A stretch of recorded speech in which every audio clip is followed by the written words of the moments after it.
अस्सलामुअलैकुम नाज़रीन कराम, नई वीडियो में आपको खुश आमदीद कहते हैं। कि आपको याद है कि कासिम अली ख़ान को लॉन्च किया गया था इमरान ख़ान को काउंटर करने के लिए। इमरान ख़ान का बयानिया इतना स्ट्रॉन्ग है कि कुछ समझ नहीं आ रही कि कैसे काउंटर किया जाए। तो उन साहिब को लॉन्च किया गया और लॉन्च होने के चंद घंटे बाद वो ठुस कर गए। एक दो जगह उन्होंने तकरीरें भी की, लेकिन उसके बाद उन्होंने हाथ जोड़े और वो गायब हो गए मंजर से। उसके बाद एक सिलसिला शुरू हुआ जुल्म व जबर का, क्योंकि दलील ख़त्म हो गई थी। जब उनको लॉन्च किया गया मुबैना तौर पर, तो तब मैंने एक वीडियो में कहा था कि मैं इस अमल की तारीफ़ करता हूँ। यहाँ पे मुकालमा होना चाहिए। बयानिया आप भी बनाएं, बयानिया आपके मुखालिफ भी बनाएं। जिनका बयानिया लोगों को दिल पे लगेगा, सच लगेगा, वो उसको कबूल कर लेंगे और ये अच्छा तरीका है। मैं इसको काबिल तारीफ़ समझता हूँ।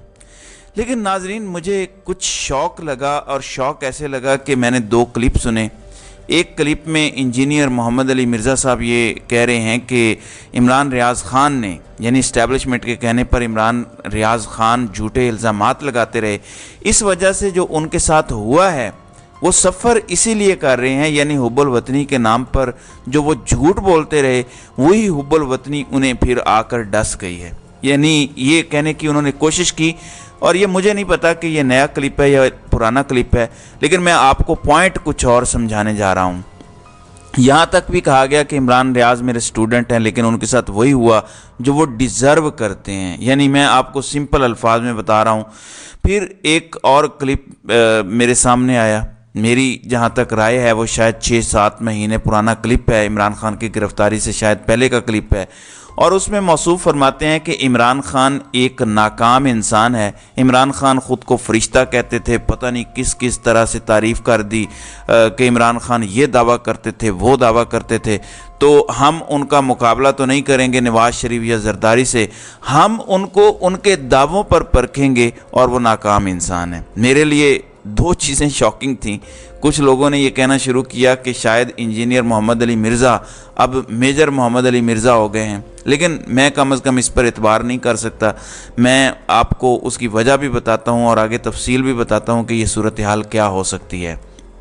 आजकल इतने फितने का दौर है कि वैसे तो किसी पे एतबार नहीं है, किसी पे भरोसा नहीं किया जा सकता, लेकिन मैं जो अंडरस्टैंड कर सकता हूँ, और मेरे ख्याल में कहीं ना कहीं डीप डाउन ये बात है भी कि मोहतरम पटवारी तो हो सकते हैं, लेकिन मेरा नहीं ख्याल कि ताकतवर हलकों की किसी धौंस धमकी, किसी वीडियो की धमकी या पैसे के लालच या किसी ओहदे के लालच में वो ऐसा कोई काम करेंगे। कम अज़ कम मैं नहीं समझता। हाँ, कोई इंसान दिमागी तौर पर पटवारी ज़रूर हो सकता है, और सियासी सोच उसकी इस तरफ ज़रूर हो सकती है। ये मैं आप लोगों को इसलिए बता रहा हूँ कि बहुत ज़्यादा लान तान हो रही है। इस पर सिर्फ शॉर्ट सी बात करूंगा इंजीनियर साहब को मुखातिब करके। जिस तरह आप फकियां देते हैं ना बाबों का नाम लेकर कि मैंने फकी दे दी, तो ये आपकी फील्ड है, फकियां देना। जितना आपका इल्म है उसके मुताबिक आप बात कर सकते हैं, लेकिन मैं आपको बताना चाहता हूं कि सियासत में आपका नॉलेज सिफर है। इसलिए अगर आप यहीं पे रुक जाएं तो मेरे ख्याल में बेहतर है, वरना फिर सियासत के मामले में लोग आपको फकियां देंगे, और मेरे ख्याल में ये बात फिर ठीक नहीं होगी। आपकी जो फील्ड है आप उसमें रहें तो बेहतर है। कौम इस वक्त बड़ी दुखी है, कौम के सीनों में खंजर चबोकर घुमाए जा रहे हैं। आप उसको मज़ीद ट्विस्ट ना करें। इस टाइम अगर जालिमों के ख़िलाफ़ बोल नहीं सकते तो मज़लूमों को मज़ीद तकलीफ़ ना दें। बस इतनी सी बात कहना चाहूँगा। आपने इन बयानात से मज़लूमों को तकलीफ़ दी है, जालिम के हाथ मजबूत किए हैं, और इस बारे में मुझे आपको दीन का हुक्म बताने की ज़रूरत नहीं है, जो आपको यकीनन पता है कि जालिम और मज़लूम के हवाले से कुरान क्या कहता है। मोमिनों के दो गिरोह जब आपस में लड़ जाएँ तो क्या कहा गया है कि जो ज़्यादती कर रहा है उसके साथ लड़ो, तब तक लड़ो जब तक कि वो ज़्यादती से बाज ना आ जाए, और जब बाज आ जाए तो दोनों गिरोहों में सुलह करा दो। आपने सिर्फ इस आयत को खुद पर परखना है कि मोमिनों के गिरोह आपस में दस्तों गिरेबां हैं, जिसमें एक मजलूम है और एक जालिम है। आपने जालिम का हाथ रोकने के लिए अब तक क्या किया है, यह आपने खुद से सवाल करना है। यहीं पे बात ख़त्म करूँगा। मैं ज़्यादा राय नहीं देना चाहता। आपको थोड़ा सा गौर करना चाहिए, और मैं समझता हूँ कि आपको सियासत में दखल अंदाजी नहीं करनी चाहिए। आप अपनी फील्ड में रहेंगे तो आपका काम ठीक चलेगा। सियासत में छलांग लगाएंगे तो यकीन करें कि जो हाल नवाज़ शरीफ का हुआ है और एक मोटिवेशनल स्पीकर की जो दुर्गत बनी है, आपका हाल उससे ज़्यादा बुरा होगा। जब अल्लाह इज़्ज़त देता है तो मेरे ख्याल में उस इज़्ज़त का ख्याल रखना चाहिए। इस वक्त یہ آواز خلق نکارہ خدا ہے، اس کو یہی سمجھیں اور اسے ٹکر نہ لیں تو زیادہ بہتر ہے۔ عمران خان کی 27 سالہ سیاسی زندگی قوم کے سامنے ہے، اس کے کلپس بھی موجود ہیں۔ ایک جگہ بتا دیں جب عمران خان نے کہا ہو کہ میں فرشتہ ہوں، جبکہ میں آپ کو بیسیوں کلپس نکال کے دے سکتا ہوں جس میں عمران خان کہتا ہے کہ میں ایک گناہ گار انسان ہوں، میں اللہ تعالیٰ سے معافی مانگتا ہوں اپنے گناہوں کی، میں پرفیکٹ نہیں ہوں۔ عمران خان نے آج تک اپنے کسی گناہ سے انکار نہیں کیا، اور آپ کہہ رہے ہیں کہ وہ تو فرشتہ کہتا ہے اپنے آپ کو، وہ یہ کہتا ہے، وہ نہیں کہتا، قوم اس کو مانتی ہے۔ اس کے بدترین مخالف بھی اسے کرپٹ نہیں مانتے۔ اس کی گواہی عرش شریف شہید دے کر گیا ہے کہ مجھے بلا کر کہا گیا کہ کوئی کرپشن نکالو، کیونکہ وہ بھی کرپشن نہیں ڈھونڈ سکے، اس لیے پوچھتے رہے صحافیوں سے کہ خدارا تم نکال دو ہمیں، ورنہ ان کے پاس تو سب کی فائلیں ہوتی ہیں۔ عمران خان کی کوئی فائل ان کے پاس نہیں ہے، ورنہ سائفر جیسے بھونڈے کیس کی ضرورت نہ پڑتی، 9 مئی کرنے کی ضرورت نہ پڑتی۔ تو قوم بڑی دکھی ہے، اس کو مزید دکھ نہ دیں، بس میں اتنا کہنا چاہوں گا۔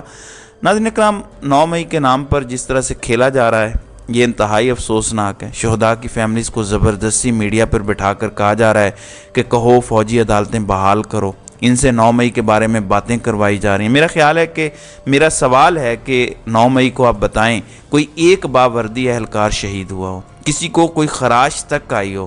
25 سویلین شہید ہوئے اس دن، کس نے مارے؟ انسان تھے یا نہیں؟ جانور بھی ہوتے تو اکاؤنٹیبلٹی ہونی چاہیے تھی۔ تو شہداء کی توہین کیسے ہوگی 9 مئی کو؟ ہاں، جلاؤ گراؤ کے کیسز ہیں، جنہوں نے جلاؤ گراؤ کیا انہیں سزا دیں، سزا ملنی چاہیے، اور عدالتیں تو کام کر رہی ہیں۔ سپریم کورٹ نے تو صرف اتنا فیصلہ دیا ہے کہ سویلین کا ٹرائل نہیں ہوگا فوجی عدالتوں میں، اور فوجی عدالتیں موجود ہیں۔ یہ کیا بیانیاں بنانے کی کوشش کی جا رہی ہے اپیل کرنے سے پہلے؟ میرے خیال میں شہداء کے نام پر یہ سب کچھ کرنا انتہائی زیادتی ہے۔ اس پاکیزہ خون کو سیاست کے لیے استعمال نہیں ہونا چاہیے۔ ناظرین اکرام، صنم جاوید کو آج 5ویں مرتبہ عدالت نے رہا کیا، مگر پولیس انہیں دوبارہ لے گئی۔ ان کے وکلاء سے پولیس کہہ رہی ہے کہ پریس کانفرنس کرائیں، ہماری بھی جان چھڑائیں، اپنی بھی چھڑائیں اور گھر جائیں۔ آگے سے صنم جاوید کہتی ہے کہ میں نے نہیں کرنی پریس کانفرنس، جتنے مرضی کرنے ہیں کیسز کر لو مجھ پر۔ اگر وہ الیکشن میں کھڑی ہو گئی تو نواز شریف کا باپ بھی اسے نہیں ہرا سکتا۔ یہ حیثیت رہ گئی آپ لوگوں کی۔ اگر اس طرح سے کیا گیا تو یقین کریں جتنا نواز شریف قابل نفرت بن چکا ہے پاکستان میں، اس سے زیادہ قابل نفرت وہ لوگ کہلائیں گے جو شہیدوں کے نام پر سیاست کرنا چاہ رہے ہیں۔ میڈیا چینل کے اندر جو انتخاب ہوا 12 بجے تک کوئی نتیجہ نہیں آیا، اور یہ ٹریلر سمجھ لیں آپ عام انتخابات کا۔ 8 فروری کو بھی یہی ہونا ہے۔ ناظرین اکرام، سمپل سی بات ہے، ووٹ ڈال کے گھروں کو مت بھاگیے گا۔ الیکشن فروری میں ہو رہے ہیں، تقریباً ملک کے 70-75% علاقے میں ایسا موسم ہوگا جب بہار آنے والی ہوگی، ایکسٹریم ٹھنڈ نہیں ہوگی، ایکسٹریم گرمی بھی نہیں ہوگی، پلیزنٹ موسم ہوگا، اور دن کے ٹائم اگر دھوپ بھی ہوئی ایک سکون کا موسم ہوگا۔ ووٹ ڈال کے گھروں کو مت بھاگیے گا، اپنے ووٹ کی حفاظت کیجیے گا۔ رات 12 بج جائیں، 2 بج جائیں، 4 بج جائیں، آپ نے نتیجہ لیے بغیر نہیں جانا۔ ہر پولنگ سٹیشن پر کھڑے ہو جائیں۔ جتنی مضبوطی سے آپ جمے رہیں گے ناممکن ہو جائے گا ان کے لیے دھاندلی کرنا۔ آپ نے اپنی آزادی چھیننی ہے۔ یہ ووٹ نہیں ہے، یہ آپ کی آزادی کی کنجی ہے۔ یہ ابابیلوں کی چونچ میں وہ کنکر ہیں جو بڑے بڑے ہاتھیوں کو ریزہ ریزہ کر دے گا۔ اپنی طاقت کو آپ نے پہچان کے اس دن باہر نکلنا ہے اور اپنے ووٹ کی حفاظت بھی کرنی ہے۔ تحریک انصاف پورے ملک کی ہر سیٹ پہ کینڈیڈیٹ کھڑے کرے گی۔ یہ پہلی بار ایسا ہوگا کہ کوئی سیاسی جماعت 100% سیٹوں پہ کینڈیڈیٹ کھڑے کرے گی۔ اس کے بعد باقی کام عمران خان کا نہیں بلکہ عوام کا رہ جائے گا۔ وہ اپنے حصے کا کام کر چکا ہے، وہ جیل میں ہے، اب باقی کام عوام کا ہے۔ کیا وہ اپنی آزادی کی اہمیت کو سمجھتے ہیں؟ کیا وہ خودداری کو سمجھتے ہیں؟ کیا قومی غیرت کو وہ اہمیت دیتے ہیں؟ کیا ماؤں بہنوں کی جو عزتیں اچھالی گئی ہیں ان کو وہ اہمیت دیتے ہیں؟ کیا عرش شریف کی شہادت کا بدلہ وہ لینا چاہتے ہیں؟ کیا ضلع شاہ کو جس طرح بے دردی سے مار کے سڑک کے کونے میں پھینک دیا گیا، کیا قوم اس کا بدلہ لے گی؟ کیا معظم جس کو گولی ماری گئی، عمران خان کے شوٹر کو پکڑنے کی کوشش میں گولی لگی، کیا قوم اس کا بدلہ لے گی؟ قوم کے لیڈر عمران خان کو گولیاں ماری گئیں، پھر اس کے بعد جوڈیشل کمپلیکس میں قتل کرنے کی کوشش کی گئی، پھر گریبان سے گھسیٹ کے پکڑ کے جو ہے وہ لے جایا گیا۔ کیا قوم اس کا بدلہ لے گی؟ یہ سب کچھ آپ کو 8 فروری کو پتہ چل جائے گا، جس دن الیکشن ہوگا اور قوم اگر کھڑی ہوئی تو قوم بتائے گی کہ وہ اپنے شہیدوں کا بدلہ کیسے لیتی ہے۔ تو ناظرین اکرام، آپ کی اس ویڈیو کے حوالے سے کیا رائے ہے؟ آپ اپنی رائے کا اظہار کامنٹ سیکشن میں ضرور کیجیے گا۔